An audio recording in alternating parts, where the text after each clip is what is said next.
Arrow Season 2, Episode 14, Time of Death. I just finished watching this episode, and of course, like the past couple of episodes, the ending is just amazing. Especially this one. It was, without a doubt, like the best ending. But of course, I will get to that at the end of the review because, he saved the best for last, just like they did in the actual episode. But I love this episode because it has so much development for a couple of different characters. And, in this one of the biggest things about it is the fact that Laurel, she finally accepted a lot of the problems that she had.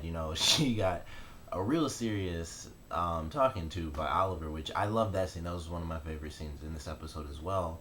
Because Oliver is that guy where it's like, he was kind of weighed down by the fact that he did, cheat on his girlfriend with her sister. And, for a while he thought he got her killed. And then, of course, he finds her on the island and stuff. But he knows that, when he got back, there were a lot of different things. Once again, he thought she died, a second time. And, he survived, and there's all these emotional issues. And it's like, I can't be a bad guy to her because, before I died, I was a horrible person to her anyway. And, he goes through and he helps her left and right no matter what she does. And in this episode, Laurel kind of just, you know, she took it too far, and he was just like, you aren't the only one. And I think the big thing about it is the fact that, he has his family issues now, knowing that Thea is, his half sister and not his complete, 100% sister. So I think that does have something to do with it, where it's like, you're not the only person with family issues, but obviously him seeing how Laurel acts with everyone, and it's not just Sarah, it's with her dad and with her mother and with him and everyone around her.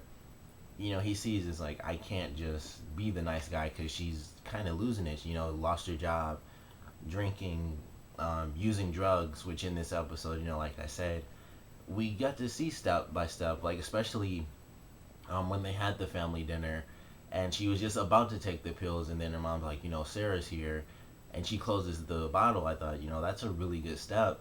And they took it even further when she actually did go to rehab, and her dad saw her there. I thought, like as soon as I saw that, I was like, I really like this episode because I was happy to see her, get over all of the issues that she had. She reconciled with her sister. They had a moment that was so good. They were like both in tears, and it was just really good to see her sort of pick herself back up, and she realized, I blamed everyone else for all my problems, and in a sense, other people do play a part in, how we end up screwed up, but overall, it is down to us in the end. And she realized that and was like, I can't push my family away and hate everybody else because I kind of, hate myself.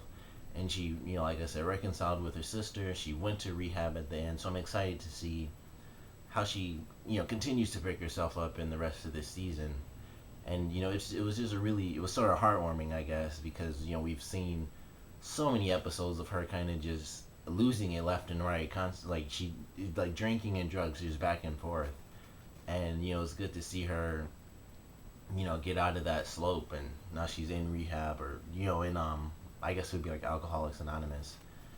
And it's really good to see that for her character. I'm excited to see how she changes and develops now that her sister's back in her life, and she is over the hump of hating her. She's gonna be back, and she's accepting of the fact that Sarah and Oliver are together again, which I thought was a crazy scene. I was like, it was a horrible idea for them to go, but it did make one of the greatest scenes in the episode when they actually had that confrontation. But definitely love that side of the story. And then the other side is with another one of our leading ladies, and that would be Felicity. And it's her kind of dealing with the fact that, now that Sarah's come back, she's like, on equal ground with Oliver. She can like kick butt. She knows all the stuff about blood, and she used the computer and stuff like that. Felicity doubts herself just left and right, and so she takes some pretty drastic steps in the end of the episode to kind of go to the bank in order to figure out where I forgot what they called him on the news, but the clock guy try to trick him. And it was just a really good episode with her also developing, and in the end, once again, she kind of overcomes her little slump where it's like, it does affect her that Sarah and Oliver are together, of course, because it's obvious that she likes Oliver, but she even talks to Diggle and says, it's not really about that. It's about the fact that the one job I have, I keep screwing up. Like I can't find this guy fast enough, or he's better at me than the one thing that I have to really contribute to the team. And it really affected her. And at the end of this episode, when she takes a bullet, and she's like, I have my own scar now, and she can kind of connect to them because they're talking about like, oh, I've been stabbed and grenade shrapnels and this and that, and it was just really funny. And of course, that's her character, but it was cool to see her also sort of step up to the plate in a sense where she's able to gain some confidence back, because she was perfectly fine before, because she was beating everyone, and even when she was defeated, there was no other female character in the team who could take her place. And now in this episode she kind of felt that way, whereas like Sarah comes in and, like I said, she's just kicking butt. She's got her own motorcycle and blood platelets and this and that, and she felt insecure about her position on the team. But it was really cool to see her kind of realize that she is an important part of the team, and without her they would be really screwed, even if this one time she faced someone who was actually just a little bit better than her. But love the episode. Love the flashback also, because it was kind of cool to get that connection between Sarah and, I can't think of the other girl's name, but it was cool to have that connection between them. And I knew it had to be something because they showed such small bits. I was like, there's gonna be some insane payoff that connects to the story, and I actually enjoyed it. Like as soon as they had that scene and she walked off, and she, like, as soon as she took out the picture, I was like, oh, I didn't really think that it was gonna be her. Of course, I'm sure a lot of people did as soon as the guy said he had a daughter, but in my mind, I just wasn't thinking about that at all.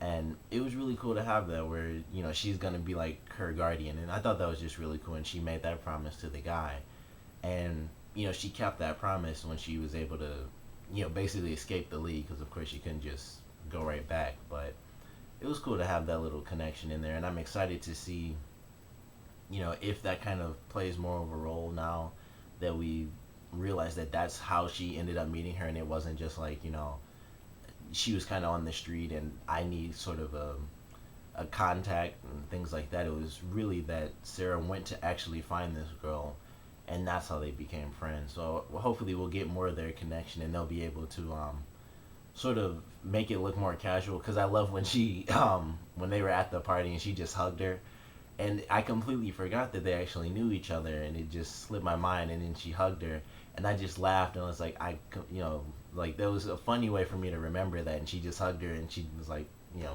oops, like I forgot. And she apologized to her when they were walking towards the party. I thought that was a funny scene too. But overall, it's an amazing episode. The villain was really good, very precise and stuff like that. It made for a great challenge for Felicity. So I love the character. I love that guy as an actor. I liked him in Heroes, and I liked him back when I originally found out about him was in the show Prison Break. Some of you might have seen that. But all of that was really, really well done. And then like the past, I think 6 or 7 episodes, ever since the premiere, mid-season premiere, we get our last little chunk of the episode. And in this episode, with Thea finding out, or realizing that Oliver and Moira are having a bit of a conflict, she kind of tricks Oliver into heading home so that they could be forced to talk. And during that scene, she, like, Moira mentioned something like, I'm with a certain person, and then that guy says something, and as soon as he said it, it was like, that's Slade. I instantly knew, because I knew from his voice. But I thought maybe he'll speak, and of course we'll know it's him, but Oliver will leave, and she'll be like, I know we still have our problems and stuff. We'll figure it out in time, hopefully, or something like that. And then Oliver will leave, and she'd go back, and Oliver still wouldn't know that Slade was alive, and obviously it would be like, Slade really did meet his mother, and so we're gonna have to figure out how he's gonna play. But instead, she introduces Oliver to Slade, and he stands up, and Oliver, of course, being Oliver, he's, he has to keep it inside, but, they shake hands, and it's just face to face, like Slade Wilson, Oliver Queen, and they are back together, and he knows that Oliver knows Slade's alive. Slade has introduced himself as being alive again, and, he might mention how he's the one who pretty much put Brother Blood out there in the world and all that stuff. But I'm really excited to see what happens next week. I cannot wait because I mean, I don't know if they're gonna fight in this episode. I mean, there was a little scene with the ice pick that they showed, but I'm really excited because it's just gonna ramp up from now on. Like it can't possibly slow down now that Oliver knows Slade is actually alive. And I'm really excited for the flashback episodes too because it seems like they're kind of ending the flashbacks, or at least kind of condensing it all in together, because Oliver was in sort of the full green suit on the island, and Slade actually has the Deathstroke mask when he's on the island. So I'm curious to see if he took that from the other guy and stuff, or where he even had it, because I think they like killed that guy and like torched his body or something. I don't really remember, but in the preview we got, Slade's wearing the little, like the sort of cheap version of the mask that's on the island, and they go to the boat and they're gonna be fighting people, and then of course the present's gonna be exciting to see just how he plays things out, because Slade's obviously at this point he's got control over some of the issues he had in the past, so he's really cold and calculating now, and I'm just really excited to see how that plays out. So comment below, let me know what you guys thought of this episode, favorite parts, least favorite parts, and now of course that Slade and Oliver have come face to face in this episode. How do you guys think next week is really going to play out, both in the flashback portions and in the present portions? Comment below, let me know, and thanks for watching.